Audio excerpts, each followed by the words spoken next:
Welcome everyone to our webinar, Exposing the US Role in Gaza Genocide, Holding Our Government Accountable. I'm Shannon Al-Wakeel. I'm co-president of the Board of Directors of Defending Rights and Dissent, and we are so fortunate to have our expert panelists with us today. In its current campaign against the people of Gaza, which of course we know is far from the first, Israel has been documented to have been committing extensive violations of international humanitarian law and the Genocide Convention, while the US under Trump and Biden has been an active co-perpetrator of this genocide, without which it could not be occurring. Defending Rights and Dissent, or DRAD, as we call it, is convening this panel to look at efforts to document and expose the US role in this genocide, and most importantly, to hold the US government accountable. And in order to end the genocide and punish those responsible, we need to advocate in concert from multiple angles. And so we convened panelists with a range of expertise for this conversation. Before I introduce them, I want to say a word about the relevance of this topic to DRAD's longstanding work. First, let's be clear. When our government is supporting a genocide, we all have an obligation to do everything we can to stop it.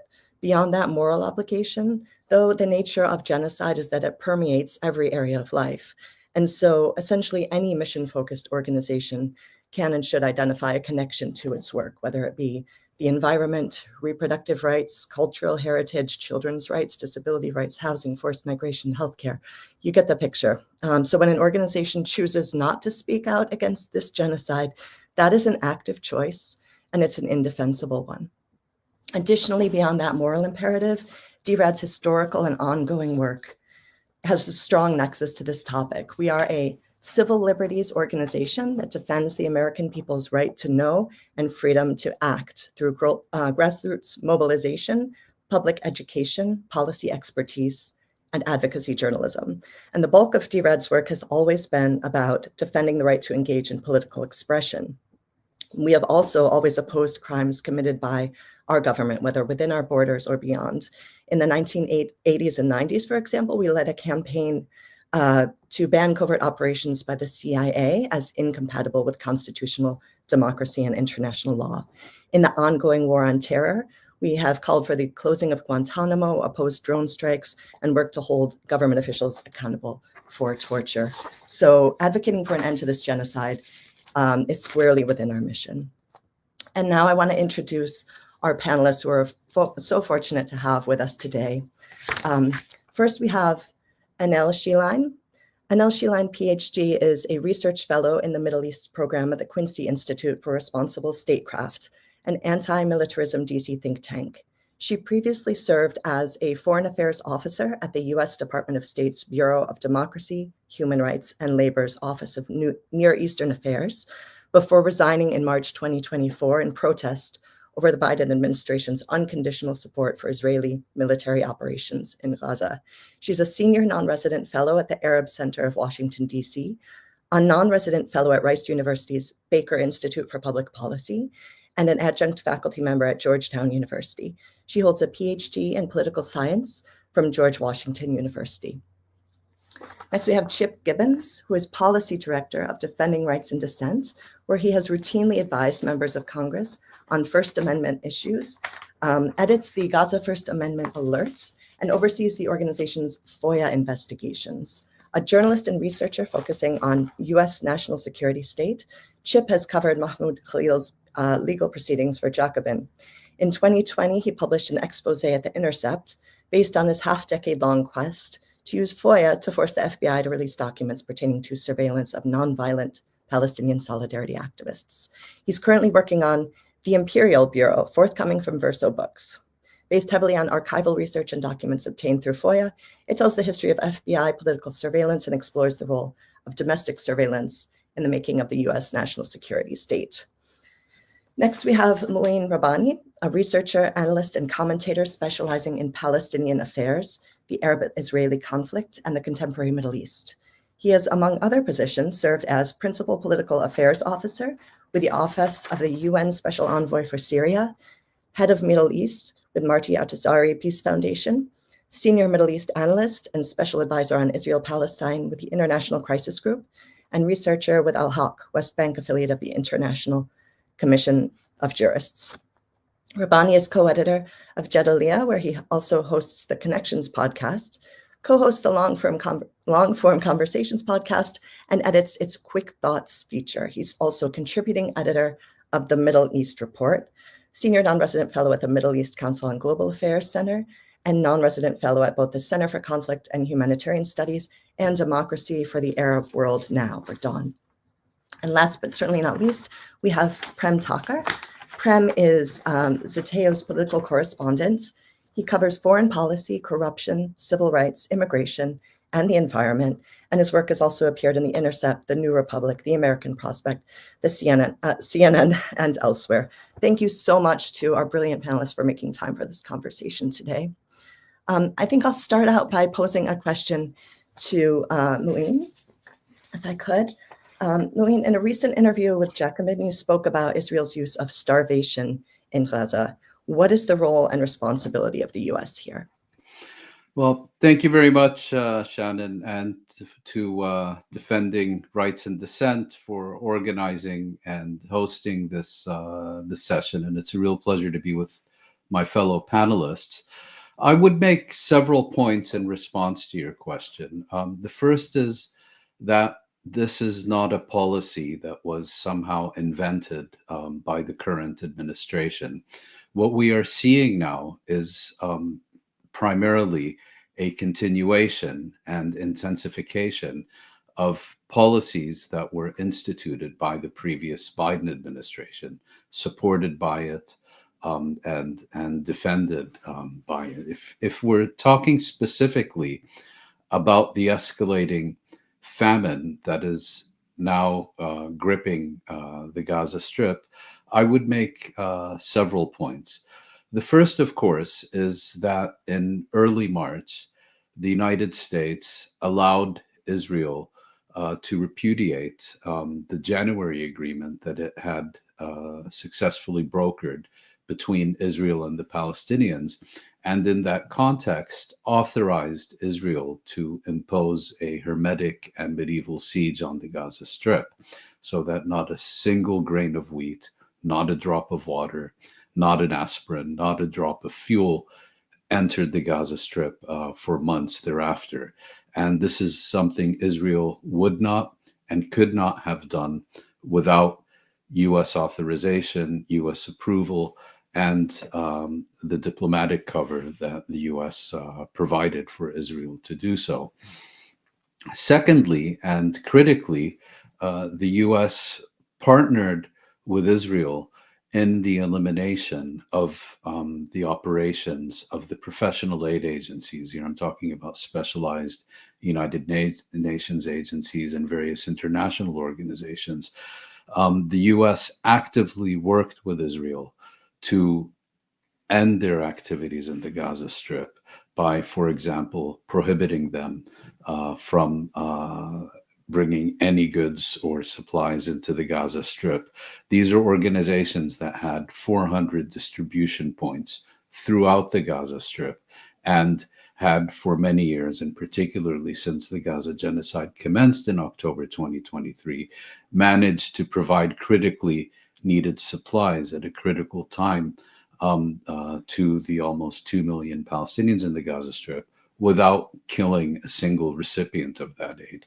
And the U.S. colluded with Israel to replace this system basically with a death squad known as GHF, the Gaza Humanitarian Foundation, whose explicit purpose is to weaponize aid, to replace the aid distribution mechanism that existed with one whose main purpose was to restrict aid and to use the weaponization of aid to force the removal of Palestinians from the northern Gaza Strip to the center and south. And again, this is something in which the U.S. has been a full partner from beginning to end. So just in summary, I would point to the role of U.S. policy since October 2023, the U.S. authorization that allowed Israel to dismantle the agreement that had been reached in January and institute They siege and intensified the genocide in terms of the military campaign that resumed on the 18th of March. And third of all, the dismantling of the existing and effective humanitarian aid system that existed in the Gaza Strip and its replacement with what is essentially a death squad known as DHF. Thank you, Mouin. Annelle, maybe we could turn to you next. You were, of course, a foreign affairs officer at the U.S. Department of State's Bureau of Democracy, Human Rights, and Labor's Office of Near Eastern Affairs under Biden before resigning. Can you talk about your time in the State Department and why you resigned? Certainly. I want to echo Mouin's gratitude to get to be here speaking about these topics along with so many esteemed colleagues. So when I resigned from the State Department, I wrote about it, and I'll include, or I think the organizers can include a link to what I discussed at the time. I think in terms of thinking about what's relevant now, I wanted to build a bit on what Mouin was emphasizing, that obviously the current policies are horrifying under the Trump administration, but they came out of what the Biden administration had started.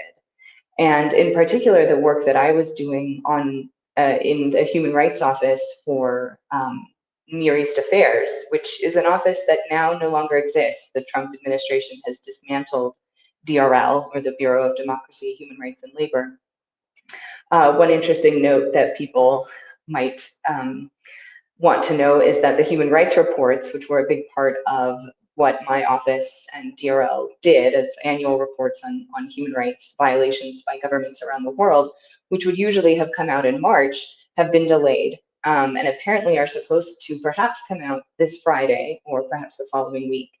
And they're likely to be significantly stripped down of what they once were. And I want to emphasize this because on the one hand, I think that there's going to be a tendency moving forwards to try to portray the Biden administration as having been significantly better than the Trump administration on Gaza, but on questions like human rights, on kind of US role in the world.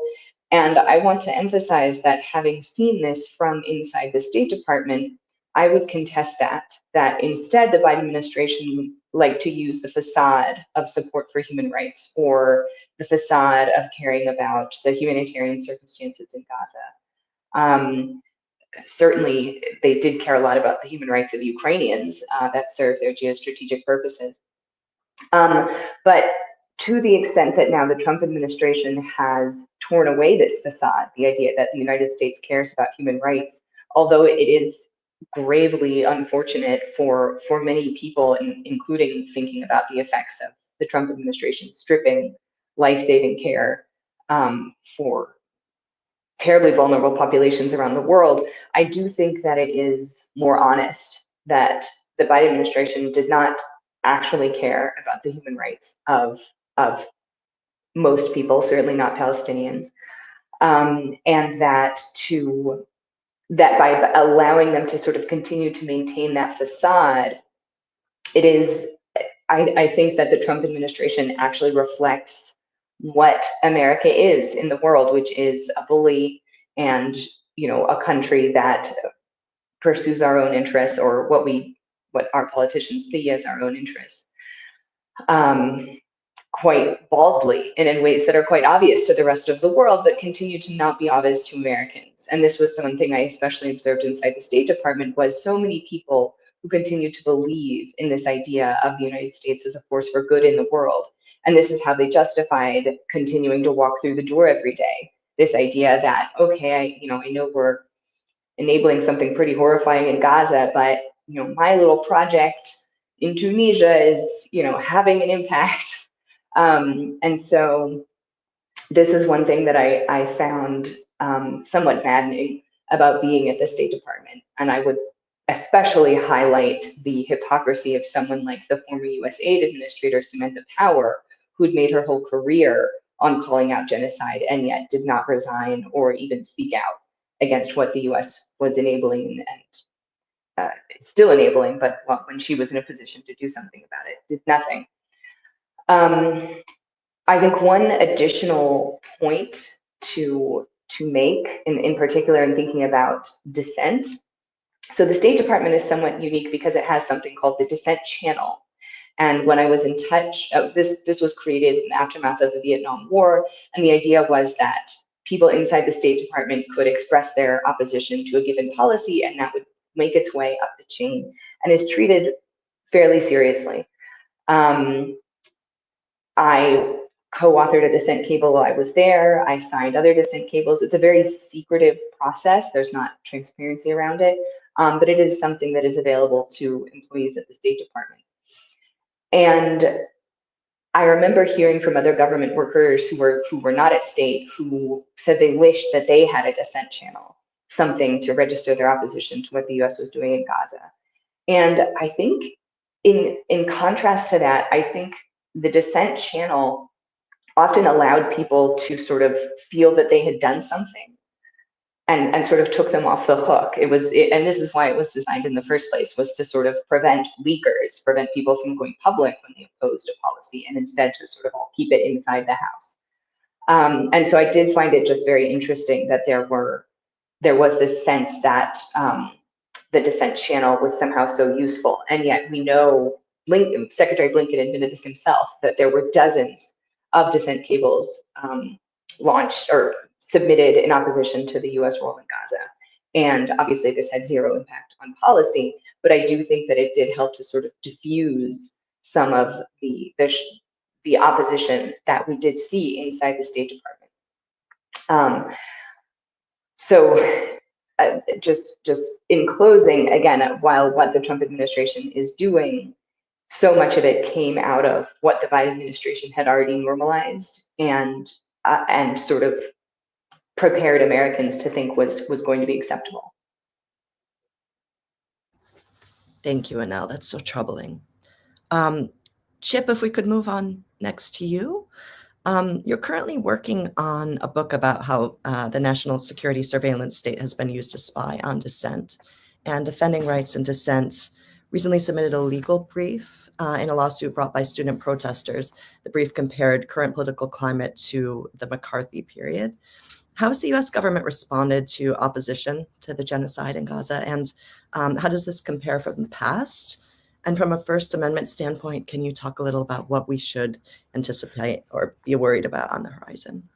Well, I've thought a lot in the last 2 years about the famous Brecht poem that was written after, I believe it was the suppression of some sort of rebellion in East Germany. And the poem mentions that some government official has said, oh, the people have lost the faith of the government. They must redouble the effort. And Brecht writes, would it not be easier for the government to dissolve the people and elect another? And it's become this sort of famous line throughout history.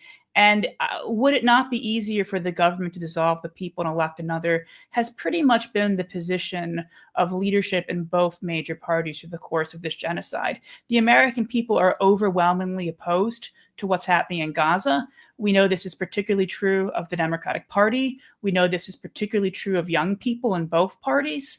And there is just not public support for endlessly funneling money and arms into what is clearly a slaughter of innocent civilians. And yet in both parties, the vast majority of the leadership supports the genocide. I think only like 12% of Democrats total support this policy. All 12% of them must have been in the Biden administration and the Senate, it would seem.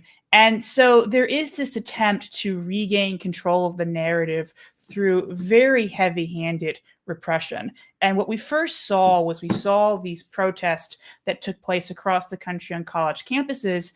And it reminded me a lot of what happened during Occupy Wall Street or the 2020 George Floyd protest, where you have protests around the country and then you have police violence around the country, basically cracking down and getting rid of them. And the violence in all three cases is from any visible standpoint, local police, state police, but it always raises the sort of question, was there some sort of coordination? And that's not a conspiracy question. When they clear out all the Occupy encampments or clear out all the student encampments very quickly, you wonder. And I haven't seen evidence of coordination, but there certainly was encouragement, right? Remember, there were members of Congress going to Colombia and giving these bombastic, demagogic addresses calling for the National Guard to come in. We see the Trump administration sort of blackmailing at universities with funding to get them to crack down. So, there was a lot of talk about outside agitators and incitement through this period. And there were outside agitators and incitement. It came from the US Congress. We've also seen, since Trump has started, this interplay between the State Department, DHS, allegedly also DOJ, although we haven't heard too many specifics, to use immigration law to deport people. We see State Department is using a rarely used McCarthy-era provision that vests really extreme powers in the Secretary of State to expel someone from the country. That determination to do so cannot be challenged in immigration court. We're going to see if it can be challenged in federal court. Of course, our position is that it can be, but the Trump administration says otherwise. And they're being aided by DHS, who is gathering these dossiers on people we now know through blacklisting websites like Canary Mission. And this isn't terribly new. I think it's worth pointing out that most serious historians of the McCarthy period have rejected the notion that it was spontaneous from a panicky population, but instead it was a top-down phenomena. Alan Schrechter, the most famous historian of McCarthyism, took that approach, and Kenneth O'Reilly, who wrote a brilliant book using the Freedom of Information Act to sort of analyze the role of the FBI in the McCarthy period, said, intelligence agency bureaucrats were aware of an immediate political project that started the Cold War for their own political objectives to be facilitated. Both public opinion and the priorities of Washington had to be moved to the right. And that's what I think we're seeing. And the use of immigration law here mirrors other 20th century incidents, like the Palmer raids, like the attempts to deport labor leaders, like the attempts to deport a number of Palestinian activists, including, quite famously, the Los Angeles Eight. And these sorts of use of immigration law is always rooted in part in xenophobia, right? The sort of anti-labor deportations were premised on this fantastic idea that workers would love working 12-hour days or seeing children losing their fingers in factories if immigrants weren't bringing over ideas like anarchism and socialism and communism. And a lot of the Trump administration's premise, as far as I can tell, is that they think everyone would be okay watching 2,000-pound bombs dropped on people in tents, or children shot down, starved children shot down, waiting in line for food if there weren't international students here who are bringing this bad idea that you shouldn't kill children here. And that sort of xenophobia that you can deport dissent is key to both of them. But it's also because immigration law is a weak point. Hoover loved immigration law because he did not believe any constitutional rights applied in the immigration context. We're a little bit better today, but immigration proceedings are still largely kangaroo courts. An immigration judge is not a federal judge. They're not part of the federal judiciary. They work for the Bureau of Immigration. They work for the Department of Justice. Their boss is literally Pam Bondi. They're under the Bureau of Immigration Appeals, which is appointed by the Attorney General, and the Attorney General can modify their opinions and rulings. And on top of that, the immigration judge in Mahmoud Khalil's case was a former ICE lawyer. So you have a former ICE lawyer who works for Pam Bondi making a decision that can maybe be appealed to a board that is appointed by Pam Bondi. And if Pam Bondi doesn't like their decision, well, she can modify it. Right? You can see why an authoritarian would like the immigration system.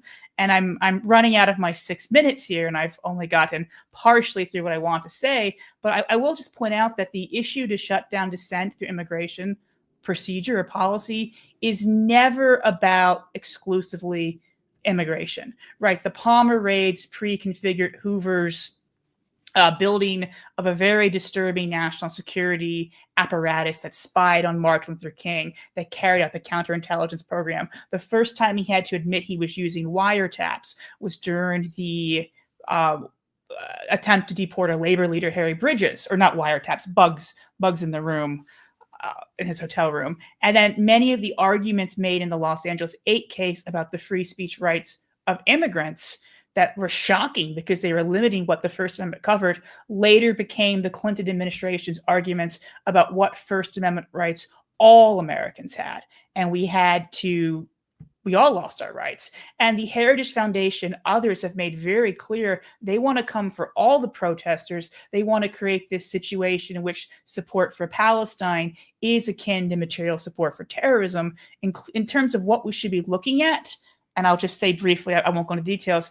I think what we haven't seen so far is an analysis of how the foreign intelligence surveillance and national security surveillance apparatus, especially that of the FBI, has been used. We know that the 702 surveillance was promoted in part on the basis it could be used to spy on ceasefire protesters. This is surveillance that's supposed to be limited exclusively to foreign actors, so no warrant is required.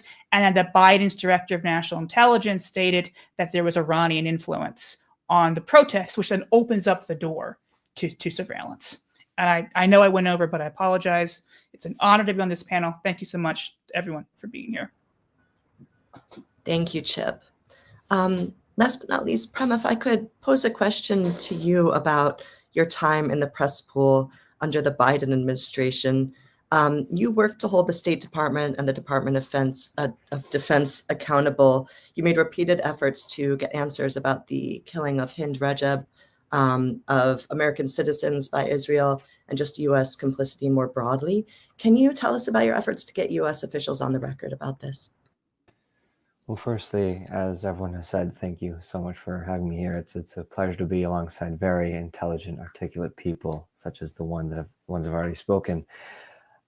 I think from a journalist's point of view, so much of the past 22 months has revolved around the fact that this is, of course, chiefly a war of genocidal intent, a war of intent to ethnically cleanse and to destroy the lives of 2 million people.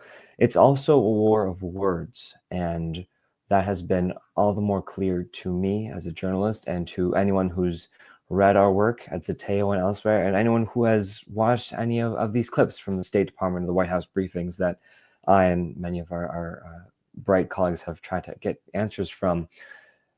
I think back to Annelle's former employer last year. The State Department had released a report in May, I believe.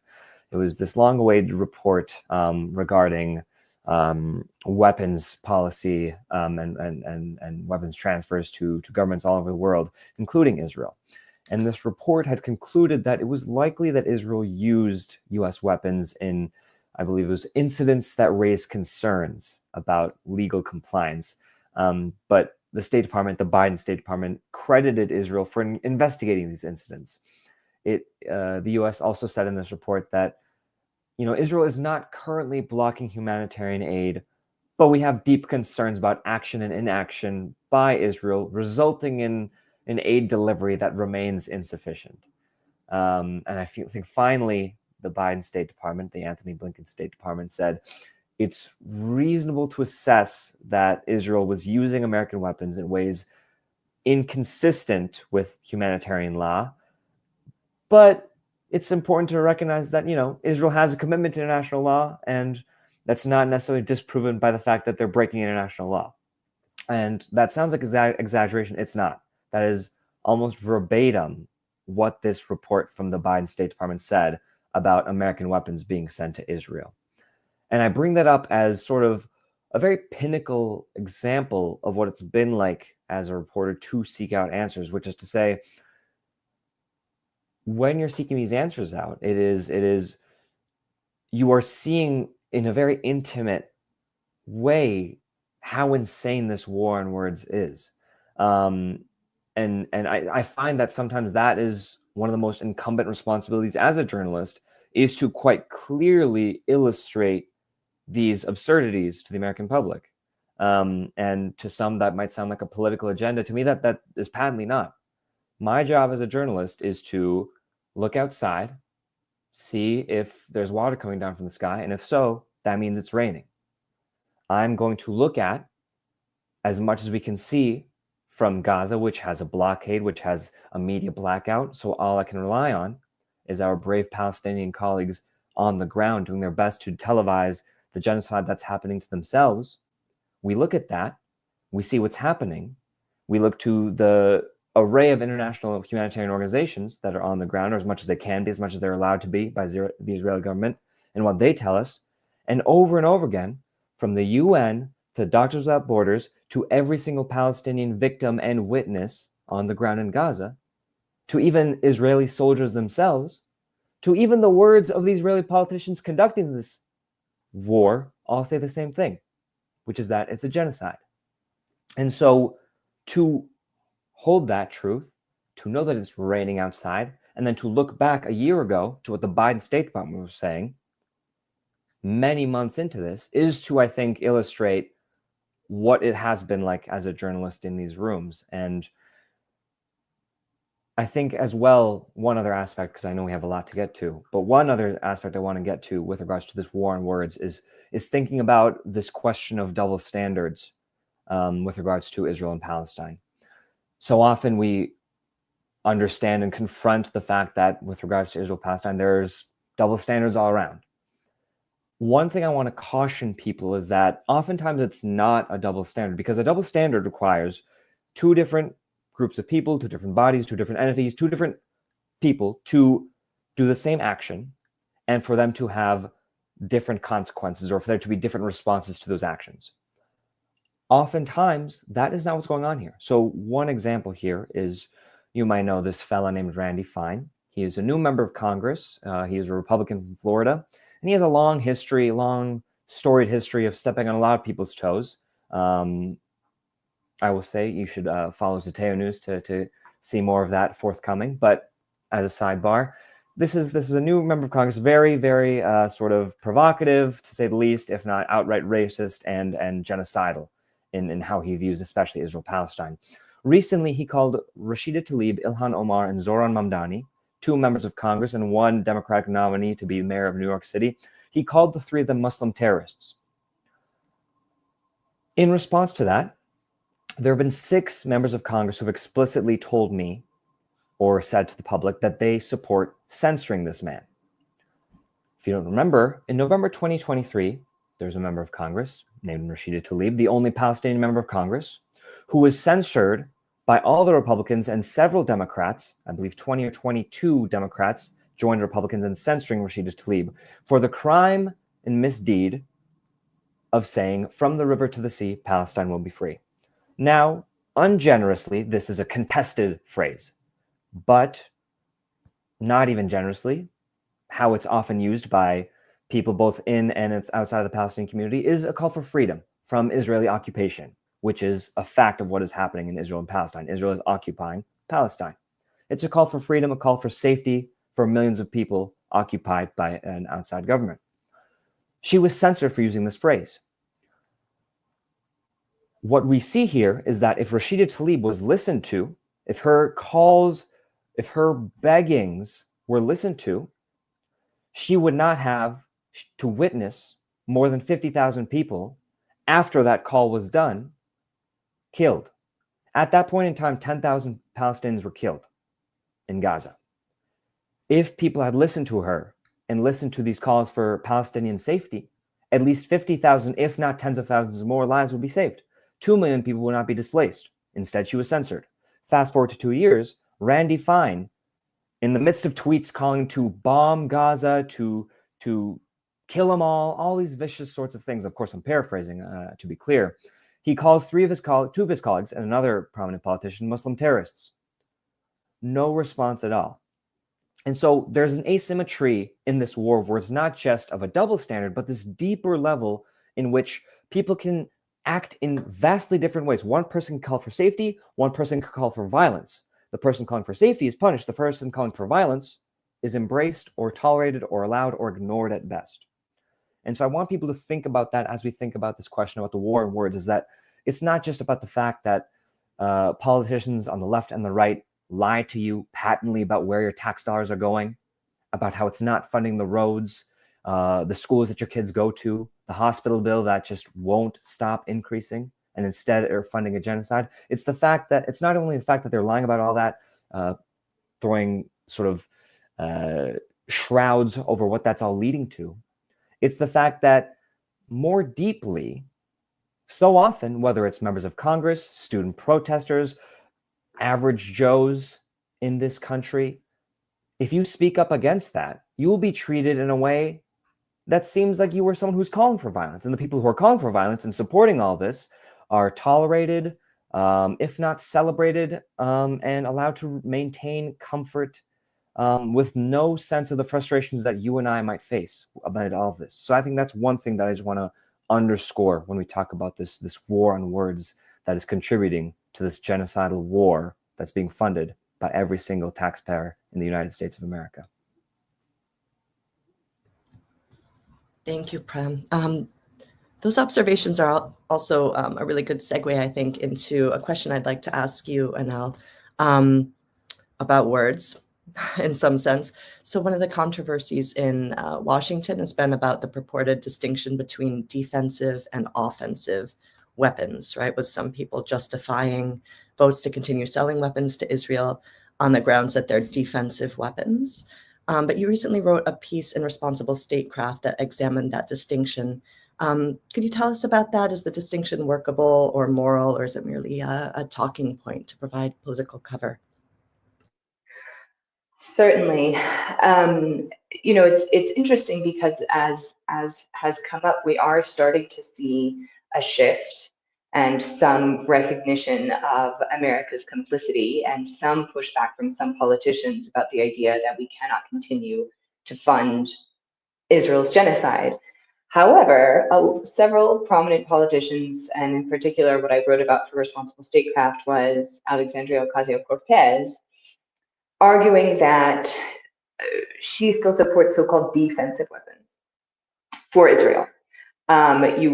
This is something that as I wrote about in the piece, we also heard from the Biden administration in the context of the Saudi war on Yemen. When Biden came into power, he said that the U.S. was going to end support for so-called offensive weapons, but would only provide defensive weapons. And this is something also that you often hear in the context of Israel, the idea that we should continue to help protect Israeli civilians. The U.S. needs to continue to support Iron Dome, for example. And at sort of first glance, it seems perhaps reasonable to allow for defensive weapons to help protect civilians.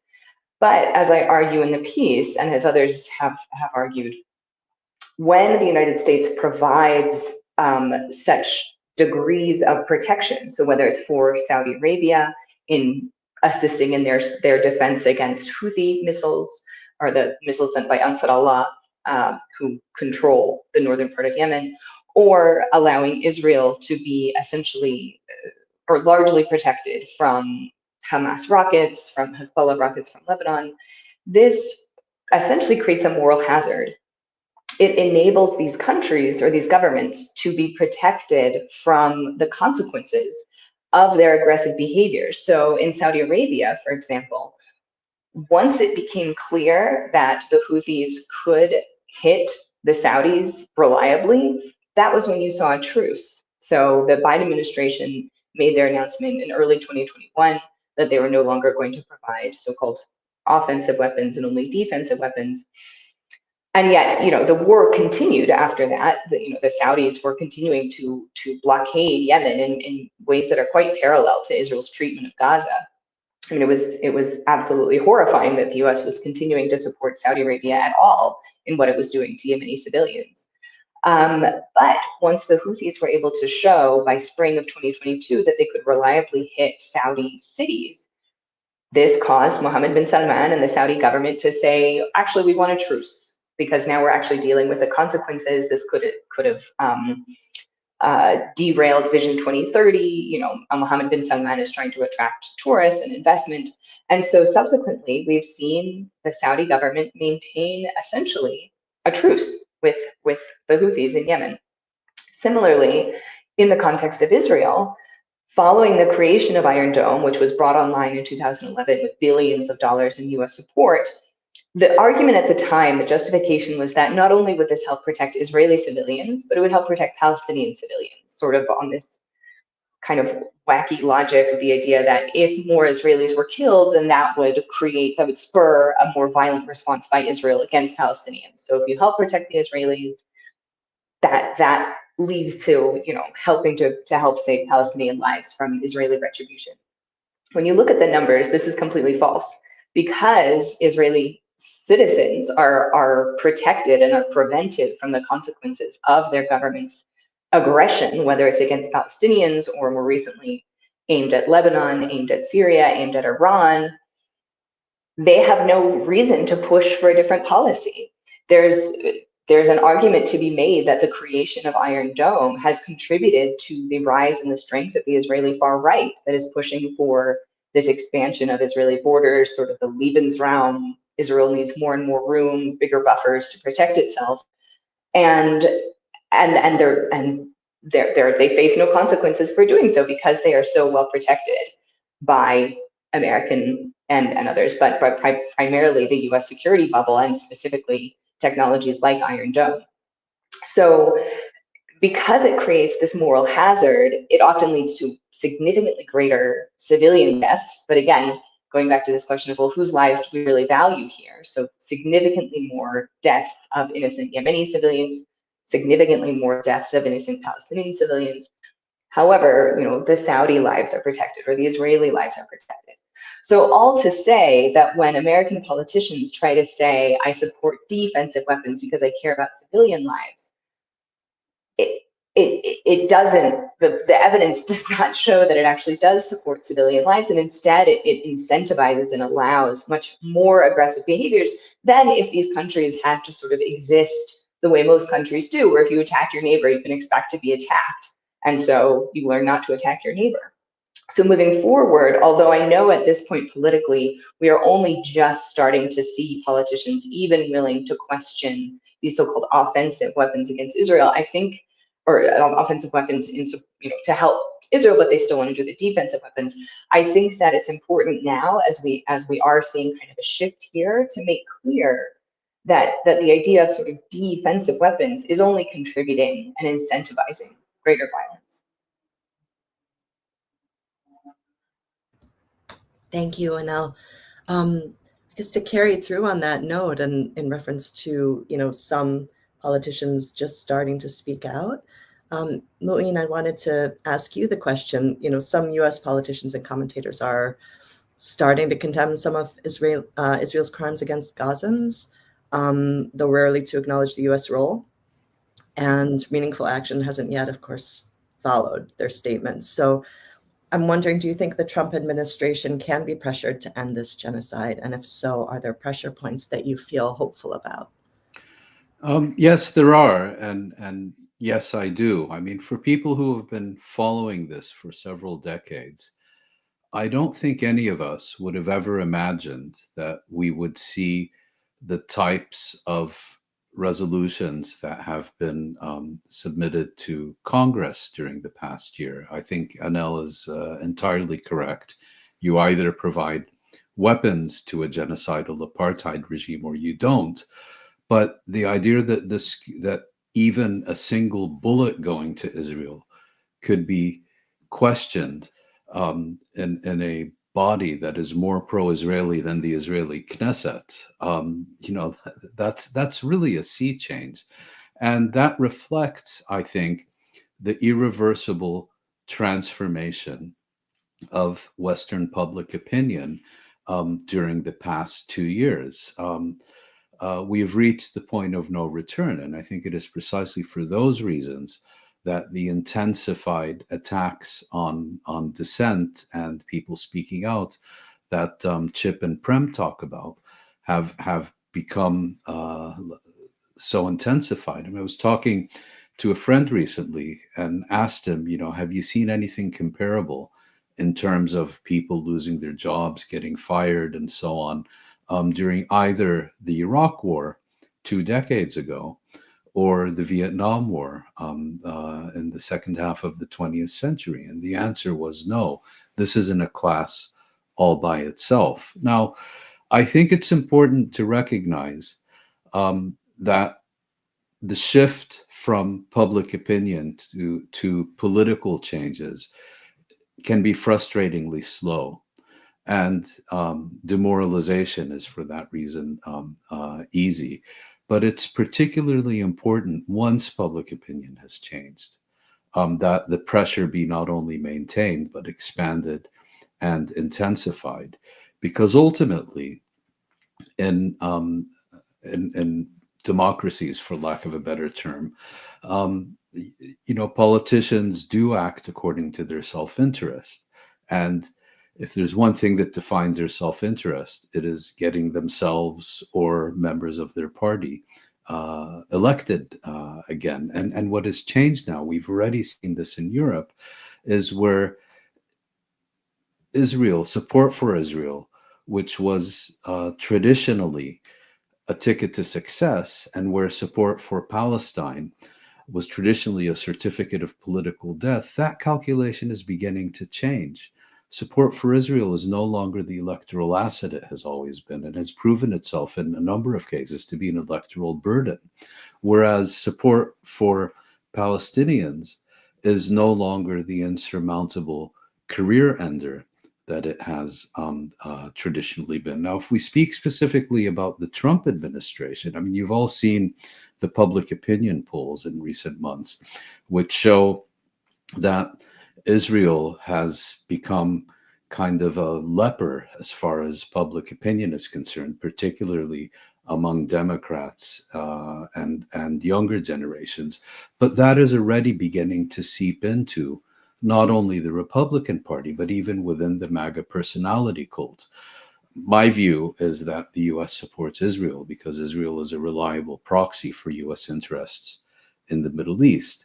But particularly with the war against Iran, you're beginning to see members within the MAGA coalition, which to a certain extent has become also the home of the non-interventionist constituency, as the Democrats have become the war party. But you're beginning to see them viewing Israel not only as the state that they have traditionally supported, for biblical or neocon or Islamophobic reasons or whatever, but they're now seeing it as leading the United States into the kind of so-called forever wars in the Middle East that Trump pledged he would avoid, and which forms for many an important part of the reason why they voted for Trump.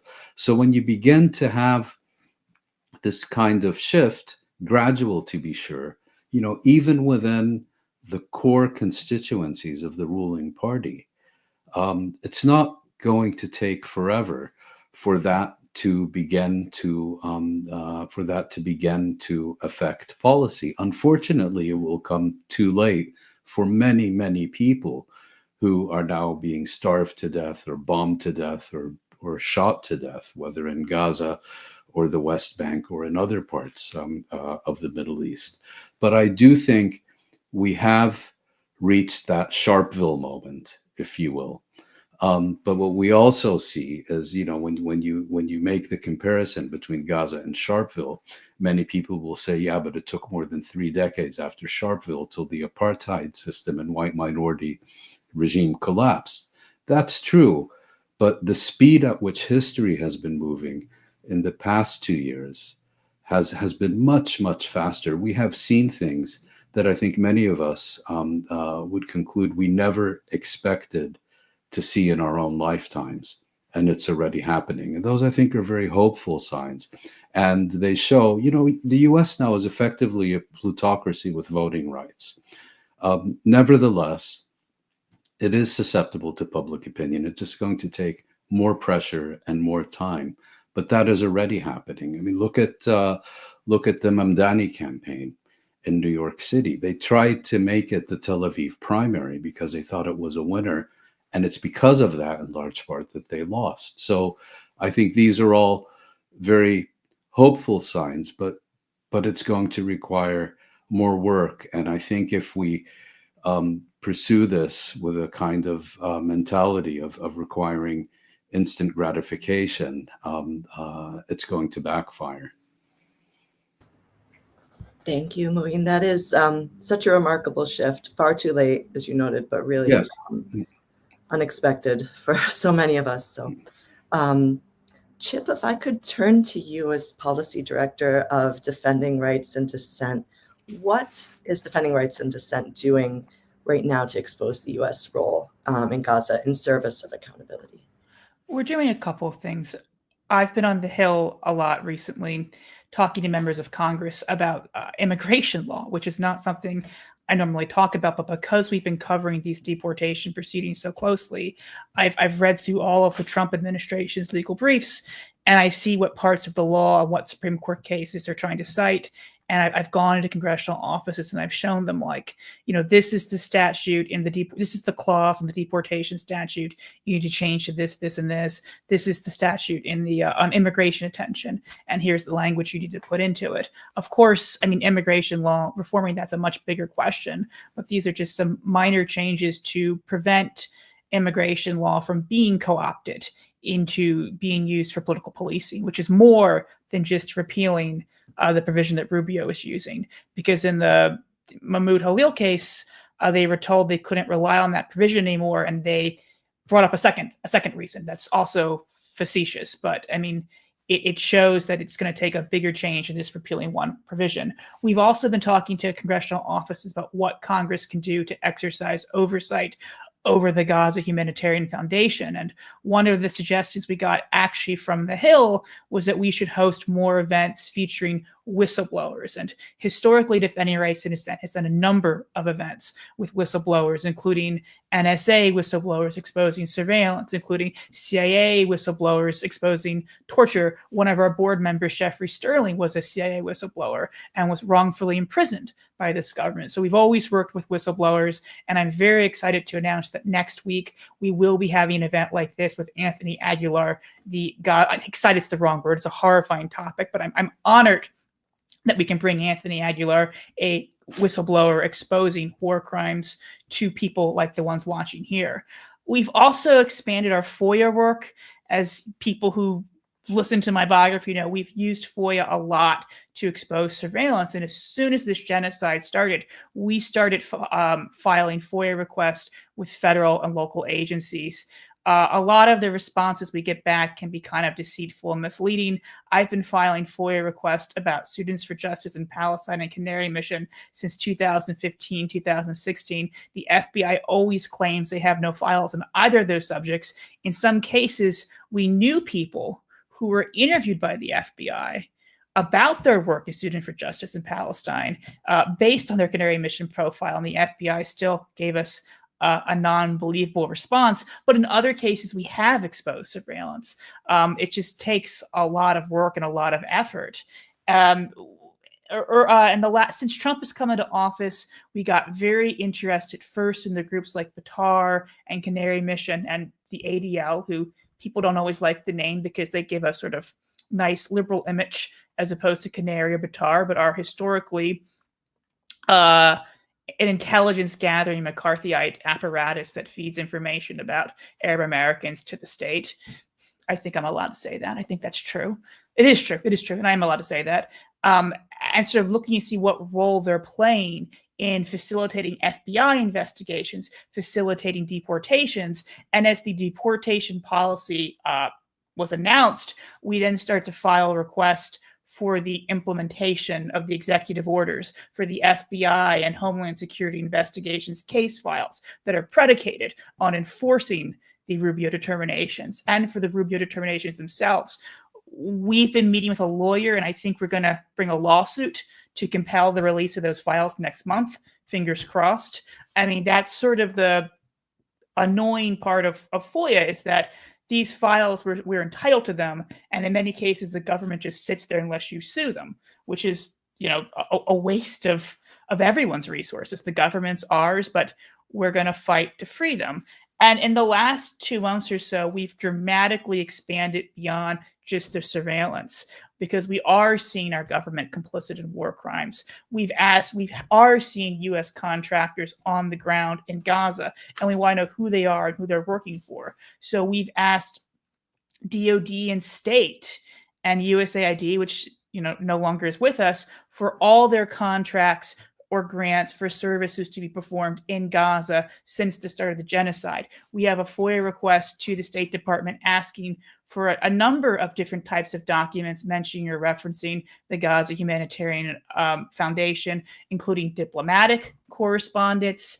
And, the request is very well tailored because not because I'm such a great State Department FOIA expert, but because we worked with people who have worked for the State Department in crafting it. And we got suggestions about what types of documents to ask for and what types of departments to look into. And, I've also been increasing the number of FOIA requests to ODNI, Office Director of National Intelligence, since earlier this year, Freedom of the Press Foundation requested a document undermining the Trump's case that the Venezuelan gang they're trying to deport is a state actor, and they got it within a week. Tulsi Gabbard, who we used to work with in defense of whistleblowers, I'll just remind her of that if she's listening, fired that person, and is, of course, doing all kinds of leak investigations that were exactly the opposite of what she was saying in Congress. But after that, I have asked for a number of ODI requests, including for any intelligence assessments to support Biden's administration's claim that Iran is influencing the Gaza protests, including about any sort of intelligence assessments mentioning the Hannibal Doctrine. That's the controversial Israel policy where they will kill their own hostages to prevent them from being taken captive. What did the U.S. government know about that? And I think that's a big question, and we'll see if we get anything back. I mean, the reality is that they will fight you on these, but at Defending Rights and Dissent, we are prepared to fight. We have sued multiple agencies, mostly the FBI. We have a historical vendetta with the FBI because they spied on us during the counterintelligence program years. And we have gotten documents back, and we are prepared to sink our resources into this and fight because the American people have the right to know when their government is funding a genocide. They do. And if others aren't going to do that, we will. Thank you, Chip. We appreciate so much all that work that you're doing, and it makes me proud, frankly, to be affiliated with TRAD. If I could turn it back to you, Prem, you'd mentioned earlier, Palestinian journalists on the ground. They're, of course, the world's eyes and ears, showing us all the genocide as it is unfolding against them. And they've been killed, oftentimes even directly assassinated. At numbers far higher than any other modern conflict. And so, what can American counterparts, what should their American press counterparts be doing right now to support them? Thank you for the question. I firstly totally empathize with individuals who might be very good reporters themselves, who are in the confines of the mainstream media, who don't always know what they can and can't say. And that's why I'm thankful for working at a place like Zateo, where we can do coverage as we see fit, as we see appropriate to telling the truth of what's happening in the world that we all share. But at the same time, there is this basic moral, spiritual compulsion you have as a human being when you witness human suffering, when you can see someone in another part of the world who you share something with. In our case, they're a journalist just like you. And you have to be able to understand that with the lottery of existence, you could have been them and they could have been you. And with that understanding, you need to understand how best is appropriate to respond to those conditions. There's that basic fact. There's also the fact that if nothing else, if the morals does not compel you to be speaking out on our colleagues that have been killed by this genocidal war, do your job. If you walk outside and water is falling, you better darn say that it's raining. If 240 journalists have been killed in Palestine, Lebanon, Syria, and Iran from this genocidal war, you better darn tell people that. And so I find it quite simple. As someone who empathizes with people who might be in different positions than I am, as someone who can be more candid in my reporting, you might not necessarily be in that position. You have the moral and spiritual obligation as a fellow human being. You have, if nothing else, your job as a reporter to report what's happening. And I find it as simple as that. Thank you, Prem. This has been such an insightful conversation, and actually a lot of moments for hope in this conversation. I feel for holding our government accountable. And so I wanted to just pose one more question to each of you and ask what you believe, what is one thing people can be doing to end the genocide, support Palestinians, and seek accountability right now? Sorry, maybe I'll call you out by name. Annelle, would you start us off? Sure. I mean, for all that it does feel like momentum is building, and I do think that it is, it does go back to the question of who's in charge, and in particular, thinking about members of Congress, and especially thinking of the fact that those who had two prominent members of Congress who had spoken out, Cori Bush and Jamal Bowman, were primaried in order to prevent them from continuing to speak out. And there are additional members of Congress like Summer Lee that the Israel lobby is going to be trying to primary to get out. Also on the right, you think of someone like Thomas Massie, who's a Republican who's spoken out against Trump and against what's happening in Gaza. And the fact that we are, although there has been so much momentum building, that we could still perhaps see members of Congress who have spoken out against this lose their seats, and subsequently other members who might have been willing to speak out falling silent. I think it's incredibly important to continue to pay attention to the politics of this, and to try to support those who continue to speak out, and to make clear that this is what people want. I think, as Mouin pointed out, the idea that supporting Israel is such a sure bet politically is no longer true. And so I think it is very important to try to support those politicians. And just one more thing, also just emphasizing, I'm somewhat bemused by the fact that starving children are more offensive than bombed children. Like, why is it that suddenly this is the tipping point? It's the starvation and not the horrific violence. However, for whatever reason, now we are seeing more and more people speaking out against this, and this does seem to be an opportunity. And so just calling for those who, if you haven't spoken out, if you haven't sort of shared or spoken with other people in your life about this, you know, it's late to be doing so now, but better late than never. Thank you, Annelle. Chip? Yeah, thank you so much. I'll just start by saying that there is a concerted effort to take away your First Amendment right to criticize a foreign apartheid state's genocide. Do not give it up willingly. Speak out. Go to protest. Write your member of Congress.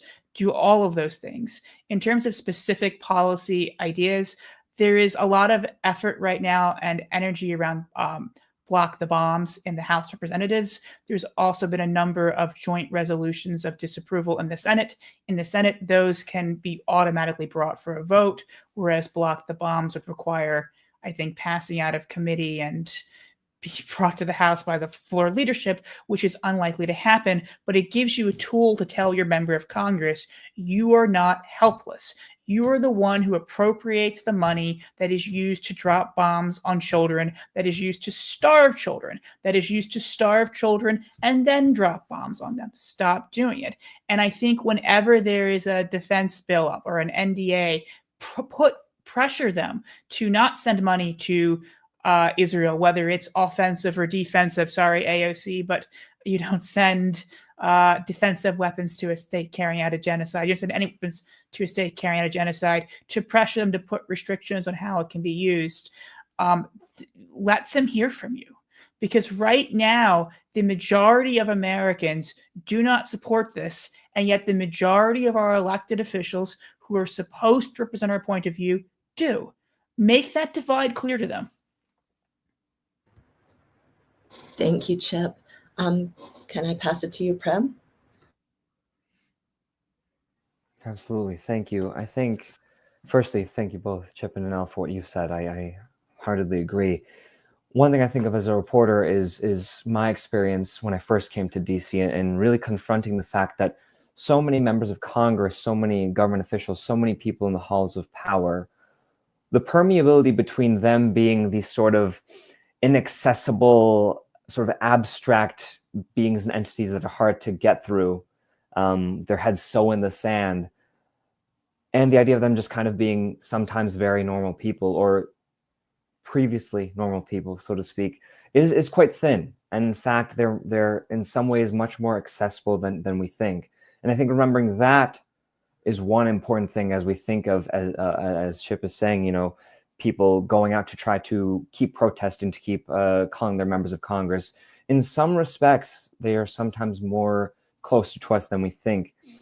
I think one other aspect I think of when we think of the horrors we've seen over the past 22 months and how impossible it seems to stop it sometimes, how impenetrable it seems our leaders are versus how the public feels, is that, as Mouin reminds us, sometimes the speed of history is also very fluid, and it seems more and more recently, from my point of view, that speed is only ratcheting up and down in much more unpredictable ways. And as has been said before by many people, there are weeks where many things happen, where years and decades happen, and decades where weeks happen. I think we're in a moment where lots of decades are happening in weeks. And I think lastly, I will just say is that it's very easy in the face of the horrors that we've all seen together to feel hopeless, feckless, weak, disenchanted, disincentivized to keep doing our jobs, to keep speaking out, to advocate for our fellow human beings. But I find that hope is often smeared in times like this as being a last-ditch effort, when in fact there's nothing more brave and beautiful and empowering and inspiring than seeing someone maintain and share hope in a time exactly like this. Thank you, Prem. We don't have the luxury of giving up hope right now, right?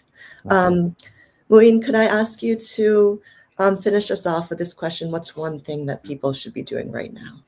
Well, in addition to fully endorsing what my co-panelists have said, I would also say that I'm somewhat hesitant to be prescriptive because these issues are often very local, and those who are engaged with this issue often have best understanding of what they should be doing, what is most effective, what's best, and so on. So I think those are judgments best left to people in the field, so to speak.